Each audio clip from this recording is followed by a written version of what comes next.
राधे राधे। आप सभी का स्वागत करता हूं मैं हमारी डे नंबर 3 की वीडियो में, जिसमें आज बात करने वाला हूं। ये काफ़ी इंपॉर्टेंट होगा ये वाला वीडियो उस पर्सपेक्टिव से, जब आप साइबर सिक्योरिटी के अंदर हैं, जॉब के लिए स्ट्रगल कर रहे हैं या फिर आप साइबर सिक्योरिटी में एंटर कर रहे हैं। तो पहले लेवल पे सर्टिफिकेशन जो होता है ना कि इंपॉर्टेंट होता है, क्योंकि साइबर सिक्योरिटी में आमतौर पे हर सर्टिफिकेट एक बहुत बड़ी कॉस्ट के साथ में आते हैं। तो ये चूज़ करना कौन सर्टिफिकेट मेरे करियर के हिसाब से बहुत अच्छा रहेगा, क्योंकि साइबर सिक्योरिटी बहुत बड़ा डोमेन है और काफ़ी सारी स्ट्रीम्स हैं। तो इसके लिए ये जानना बहुत ज़रूरी है कि मैं कौन सा सर्टिफिकेट पहले नंबर पे चूज़ करूँ। आज मैं ऐसे 9 सर्टिफिकेट लेकर आया हूँ आपके लिए, जो साइबर सिक्योरिटी बहुत ट्रेंड कर रहे हैं और मार्केट में बिगिनर लेवल के लिए बहुत ज़रूरी है। प्लस सर्टिफिकेशन की कॉस्ट भी थोड़ी सी कम है एज़ कम्पेयर टू दूसरे सर्टिफिकेशन की। चलिए ठीक है, बिना टाइम वेस्ट करे स्टार्ट करते हैं।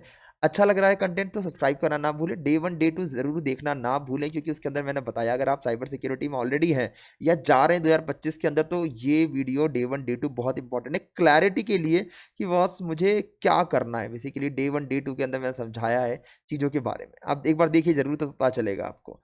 ठीक है, पहला सर्टिफिकेट जो आ रहा है ये आ रहा है कॉम्प्टिया। कॉम्प्टिया एक और बहुत अच्छी ऑर्गेनाइजेशन है। उसका एक सिक्योरिटी प्लस का जो सर्टिफिकेट है ये काफ़ी बेहतरीन है। ठीक है ना, मार्केट में काफ़ी चल रहा है। पर दादू मैं मेरे एक्सपीरियंस के हिसाब से साइबर सिक्योरिटी के अंदर अगर आप कॉम्प्टिया सिक्योरिटी प्लस लेते हैं तो काफ़ी सारी इंडस्ट्री के अंदर आपको अलाउ भी करा जाता है, क्योंकि पहली बात तो ये बहुत थ्योरेटिकल है, मतलब ऐसा नहीं है कि प्रैक्टिकल नहीं है। But CompTIA security plus as compare to other certification, जो दूसरे सर्टिफिकेशन इसी कैटेगरी के अंदर आते हैं, कॉस्ट के आसपास आते हैं, वो सब के अंदर ये जो सर्टिफिकेट है ये काफ़ी थोड़ा सा थियोरेटिकल ज़्यादा है, बहुत इलोबरेटेड है, बहुत डिटेल के अंदर है ये थियोरेटिकल के अंदर। तो उस कंडीशन में जब आप इसको करने जाएंगे तो हो सकता है आप पास इसको कर लें, पर आपको इम्प्लीमेंटेशन करने के लिए आपको काफ़ी टाइम लगेगा सिक्योरिटी प्लस के ऊपर। तो अगर आप एक ट्रेनर है, ट्रेनर पॉइंट ऑफ व्यू से बहुत ज़रूरी है ये, क्योंकि ट्रेनर को थ्योरेटिकली कॉन्सेप्ट वाइज चीज़ों के बारे में पता होना चाहिए। पर अगर आप इंडस्ट्री की बात करें तो आपको वहाँ प्रैक्टिकली ज़्यादा अच्छे से आना चाहिए। तो प्रैक्टिकली अगर आप कॉम्प्टेक या सिक्योरिटी प्लस कर रहे हैं तो उस टाइप पे नहीं इतना अच्छा है। पर यस, ऑर्गेनाइजेशंस करवाती हैं कॉम्प्टेक सिक्योरिटी प्लस के सर्टिफिकेशन अपने एम्प्लॉयज़ को। तो अगर आप ये कर रहे हैं तो एक अच्छा लेवल का सर्टिफिकेट है बिगनर लेवल पे। उसके अलावा एक CCAP जो दे रखा है, ये certified cyber security awareness practitioner. ठीक है, ये भी एक अच्छा सर्टिफिकेट है। ये ईसी काउंसिल से ही है हमारा। ठीक है, ये ईसी काउंसिल से ही है हमारा। तो आप इसको भी जा सकते हैं। ये एक बिगनर लेवल का सर्टिफिकेट है, पर मैंने काफ़ी लोगों के पास ये वाला कभी सर्टिफिकेट सुना नहीं है। पर अगर आप इंटरनेट पर सर्च करेंगे तो आपको इस ये वाला भी सर्टिफिकेट मिलेगा आपको, जिसमें एक बेसिक फंडामेंटल आपके क्लियर हो जाते हैं साइबर सिक्योरिटी के लेके।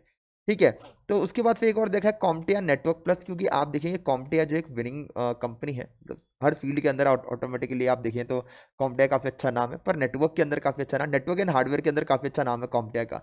तो कॉम्प्टिया का एक नेटवर्क प्लस वाला सर्टिफिकेट भी काफ़ी अच्छा हेल्पफुल हो सकता है। पर ये डायरेक्टली आपको हेल्प नहीं करेगा साइबर सिक्योरिटी। अगर आपने कॉम्प्टिया नेटवर्क प्लस ले रखा है और आप साइबर सिक्योरिटी जॉब के लिए अप्लाई कर रहे हैं तो जॉब मिलेगी, ऐसी कोई गारंटी नहीं। ये सर्टिफिकेट सिर्फ आपको एक सपोर्टिंग हेल्प करेगा कि आपको नेटवर्क की भी के बारे में भी नॉलेज है, इंफ्रा के बारे में नॉलेज है। पर ये डिफाइन नहीं करेगा कि आपको साइबर सिक्योरिटी आता है। ठीक है ना, तो इसको आप ले सकते हैं, पर आप उससे पहले आपने कोई एक साइबर सिक्योरिटी का सर्टिफिकेट आपने कर रखा हो, उसके बाद अगर आप इसको ले रहे हैं तो ये एक थोड़ा सा सपोर्टिंग तौर पे काम कर जाएगा आपका।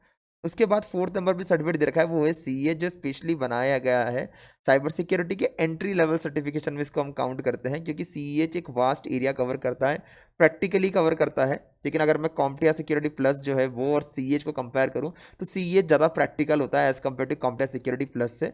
ठीक है ना, और सीएच के अंदर ऑलमोस्ट सारे फील्ड हम लोग कवर करते हैं साइबर सिक्योरिटी के। तो एक एंट्री लेवल के लिए सीए सर्टिफिकेट काफ़ी अच्छा हो सकता है। ठीक है, उसके बाद जो है नीचे अगर मैं बात करूँ कि ISC2 अगर बात करूँ मैं, ये बहुत अच्छी ऑर्गेनाइजेशन है और काफ़ी सारे सर्टिफिकेट्स जो है ना इसके रेनाउंड हैं। पर ये ऑडिट्स में बहुत अच्छा काउंट होता है। ठीक है ना, जो सिक्योरिटी ऑडिट, अब किसी को सिक्योरिटी ऑडिट और पेन टेस्टिंग में अगर अंतर नहीं पता तो भाई ये चैलेंज है। उसके लिए क्या करें, आप डे नंबर 1 की वीडियो देखो, जहाँ पे मैंने इन दोनों में अंतर दिखाया कि अगर आप पेन टेस्टर के अंदर है, सिक्योरिटी टेस्टिंग में जा रहे हैं, या आप सिक्योरिटी एनालिस्ट हैं, या फिर आप ऑडिटर हैं, तीनों के अलग अलग स्कोप है, अलग अलग कोर्सेज हैं, अलग अलग फील्ड है, तो तीनों की रिस्पॉन्सिबिलिटी भी अलग अलग है। ठीक है ना, आपस में मिसमैच ना करें। तो ये जो है SSCP, ये है सिस्टम सिक्योरिटी सर्टिफाइड प्रोफेशनल। ये एक अच्छा सर्टिफिकेट है बिगनर लेवल के लिए अगर आप जा रहे हैं। इसके बाद अगर आप चाहें तो CISSP है, ये हमारा साइबर सिक्योरिटी में टॉप लेवल सर्टिफिकेशन के अंदर काउंट होता है, उसको आप कर सकते हैं। तो बिगनर लेवल पे आप SSCP आप करें, ये बहुत अच्छा सर्टिफिकेट है। पहली बात तो एक एंट्री मिल जाएगी आपको ISC2 के अंदर ही। ठीक है, मतलब जो ये ऑर्गेनाइजेशन है इसके अंदर सर्टिफिकेट लेना एक अच्छी क्रेडिबिलिटी दिखाता है आपके रिज्यूम के अंदर। तो CH लेने के बाद या फिर CH लेने के आसपास अगर आप सोच रहे हैं तो आप ISC2 के लिए भी जा सकते हैं। ये वाला सर्टिफिकेट जिसका दे रखा है, कॉस्ट में भी कम है एज कम्पेयर टू अदर, ठीक है। उसके बाद अगर आप बात करूँ यहाँ पे सिस्को CCNA सिक्योरिटी, अब देखो यहाँ पे जो CCNA सिक्योरिटी की बात करी गई है तो यहाँ पे जो स्किल कवर करी जाएगी वो आएगा आपका, जैसे सिक्योरिटी थ्रेड्स हो गया, VPN हो गया, फायरवॉल हो गया, इंट्रूशन प्रिवेंशन सिस्टम हो गया, नेटवर्क सिक्योरिटी प्रोटोकॉल्स हो गए, तो ये सारे स्किल कवर करे जाएंगे। तो CCNA सिक्योरिटी करके आप नेटवर्क सिक्योरिटी के ऊपर जरूर आप अच्छा कर सकते हैं, पर आप web security, API security, mobile app security उन सब में नहीं जा सकते। तो ये डिफाइन करता है कि अगर आप नेटवर्किंग बैकग्राउंड से या आपको कोडिंग बिल्कुल नहीं आती या फिर आपको जाना भी नहीं है उस फील्ड में, तो अगर आप नेटवर्किंग वाले फील्ड में जाना चाह रहे हैं, नेटवर्क सिक्योरिटी में जाना चाह रहे हैं, तो CCNA सिक्योरिटी का बहुत अच्छा ऑप्शन हो सकता है आपको बिगनर लेवल के लिए आपके। उसके बाद देखो यहाँ पे दे रखा है कि GSEC, ठीक है ना, GIAC सिक्योरिटी असेंशियल, ये एक अच्छा सर्टिफिकेट है, ये कंप्लायंस तौर पे बहुत अच्छा सर्टिफिकेट है, सर्टिफिकेशन है, जहाँ पे इंफॉर्मेशन सिक्योरिटी के बारे में बात करेंगे आप, यहाँ पे रिस्क मैनेजमेंट के बारे में बात करा जाता है, नेटवर्क सिक्योरिटी के बारे में बात करा जाएगा, क्रिप्टोग्राफी के बारे में बात करा जाएगा और सिक्योरिटी पॉलिसीज के बारे में बात करा जाएगा। अगर आपने इससे पहले वाली वीडियो नहीं देखी, पिछली वीडियो जिसके अंदर मैंने जॉब रोल्स के बारे में बताया था कि कौन कौन से जॉब रोल में क्या करना होता है, तो ये जो है ये ऑडिटर वाले पार्ट के अंदर, अगर आप ऑडिटिंग में जा रहे हैं जहाँ पे आपको ऑडिट वाला काम करना है, ISO वाला काम करना है, तो उसके लिए GSEC जो है ना, ये एक बहुत अच्छा सर्टिफिकेशन है। असेंशियल लेवल पे, बिगिनर लेवल पे आपका करियर स्टार्ट करने के लिए मुझे ऑडिट में जाना है, तो पहला सर्टिफिकेट मैं कौन सा देखूँ, तो आप GIAC का सिक्योरिटी असेंशियल वाला ले सकते हैं, ठीक है। उसके बाद अगर बात करूं मैं, अगर आपको सिक्योरिटी एनालिस्ट बनना है, ठीक है ना, पेंटेस्टर नहीं बनना, पेंटेस्टर के लिए CEH, कॉम्प्टा सिक्योरिटी प्लस वो सब है। अगर आपको सिक्योरिटी एनालिस्ट बनना है तो माइक्रोसॉफ्ट खुद के सर्टिफिकेट देता है, बाद में आपको माइक्रोसॉफ्ट की ट्रेनिंग बिल्कुल बिल्कुल फ्री ऑफ कॉस्ट होती है, मतलब कि आप इसकी साइट पर जाकर पूरा कंटेंट पढ़ सकते हैं। बाद में आप सर्टिफिकेशन के लिए जाएंगे तो आप उसके लिए भी जा सकते हैं। अगर आप बोलेंगे कि कहाँ है इसका लिंक वगैरह, कमेंट में बोलेंगे तो मैं डाल दूंगा जहाँ से आप फ्री ऑफ कॉस्ट पढ़ सकते हैं इसको। इसका एक सर्टिफिकेट है, ये बहुत अच्छा है, security compliance and identity fundamental. ये ऑर्गेनाइजेशन पॉइंट ऑफ व्यू से बहुत ज़रूरी, क्योंकि आज की तारीख में ऑर्गेनाइजेशन के अंदर हम लोग हर जगह माइक्रोसॉफ्ट यूज़ करते हैं, MS ऑफिस यूज़ करते हैं, आउटलुक यूज़ करते हैं, आपका जो इसके और ही प्रोडक्ट्स हैं वो हम यूज़ करते हैं। तो उस कंडीशन में एक बहुत ज़रूरी हो जाता है कि हमारी ऑर्गेनाइजेशन में हर एक एम्प्लॉय, ये सिर्फ यही नहीं कि IT वाले, पर हमारे ऑर्गेनाइजेशन में और भी बहुत सारे एम्प्लॉय होते हैं, वो सारे माइक्रोसॉफ्ट के प्रोडक्ट यूज़ कर रहे हैं। तो माइक्रोसॉफ्ट अपना में बहुत एडवांस हो चुका है आज की तारीख में, तो वहाँ पे सिक्योरिटी कंप्लायंस और आइडेंटिटी फंडामेंटल के बारे में ये सर्टिफिकेट ले सकते हैं। ये SC900 इसका पूरा कोड है आपका, SC900 अगर आप टाइप करेंगे तो मिल जाएगा आपको, माइक्रोसॉफ्ट का security compliance and identity fundamental मिल जाएगा इसके अंदर। तो ये आप अच्छा ले सकते हैं, ये आइडेंटिटी एंड एक्सेस मैनेजमेंट के लिए, सिक्योरिटी ऑपरेशंस और कंप्लायंस के लिए एक वन ऑफ द बेस्ट जो है आपका सर्टिफिकेट के अंदर काउंट होता है, ठीक है। कॉस्ट इसकी बहुत अच्छी है, माइक्रोसॉफ्ट का कोई भी सर्टिफिकेट लें आप 3,500-4,000 के आसपास में आ जाएगा। इतने कम कॉस्ट में सर्टिफिकेशन आपको और नहीं मिलते, तो आप इसको ले सकते हैं। और माइक्रोसॉफ्ट का भी आपके पास ठप्पा लग जाता है तो वो भी एक अच्छी बात है।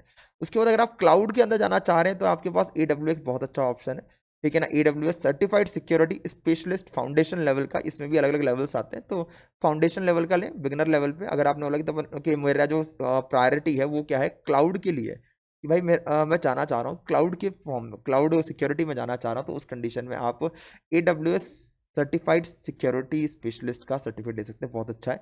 इसके अंदर आप बात करते हैं security in the cloud, cloud में कौन कौन सी सिक्योरिटी होती है, प्लस इसमें हम बात करते हैं कंप्लायंस के बारे में, इसके अंदर हम बात करते हैं रिस्क मैनेजमेंट के बारे में, AWS एनवायरनमेंट में जो जो होता है। तो ये सर्टिफिकेट जो मेरे हिसाब से मुझे लगे कि टॉप 9 सर्टिफिकेट के अंदर आने चाहिए, तो मैंने इनको इंक्लूड करा। अगर आपको लगता है इसके अलावा कोई और सर्टिफिकेट जिसके बारे में आपको जानकारी चाहिए कि या ये लेना चाहिए नहीं लेना चाहिए, अब जितने फील्ड्स हैं उस हिसाब से आपको कौन सा लेना चाहिए, बेस्ट कौन सा होना चाहिए आपके लिए, अगर आपको जानना है तो आप सर्टिफिकेट के नाम नीचे लिख देंगे, तो मैं उसके बारे में डिटेल इन्फॉर्मेशन आपको शेयर कर दूंगा क्या वो आपके, और आप ये भी लिखिए कि मुझे कौन सी जॉब के लिए जाना चाह रहा हूँ, उसके हिसाब से ये सर्टिफिकेट बेस्ट है नहीं है। अगर आप डाल देंगे तो मैं डिटेल में आंसर दूंगा आपको रिप्लाई के अंदर, ताकि आपको पता चल जाए कि क्या वो सर्टिफिकेट आपके लिए बेस्ट है नहीं है। सर्टिफिकेट, पहला सर्टिफिकेट चूज करना बहुत इंपॉर्टेंट होता है, और अच्छा चूज करना, क्योंकि यही होता है, क्योंकि आप साइबर सिक्योरिटी पहला सर्टिफिकेट भी आपका बहुत कॉस्टली होता है। तो पहला एक रेड सर्टिफिकेट मिल जाएगा तो उससे आपकी जॉब अच्छी लग जाएगी और आप एक सिक्योर कर लोगे जॉब के बाद, फिर आपकी अर्निंग आएगी, तो आप कितने भी सर्टिफिकेट करें कोई दिक्कत वाली बात नहीं। तो पहला सर्टिफिकेट आपको बहुत इंपॉर्टेंट होता है। जो मैंने सर्टिफिकेट बताया, अगर आपको अच्छा लगा तो प्लीज़ लाइक करें और कमेंट करके बताएं कैसा लगा आज का वीडियो, और सब्सक्राइब कर दें चैनल को, ताकि ऐसे ही और भी बहुत अच्छे कंटेंट के लिए चैनल पे बने रहें। 4 लोग साथ में शेयर जरूर करें, और बाकी फिर मिलते हैं नेक्स्ट वीडियो के अंदर, डे नंबर 4 के अंदर। तब तक के लिए राधे राधे।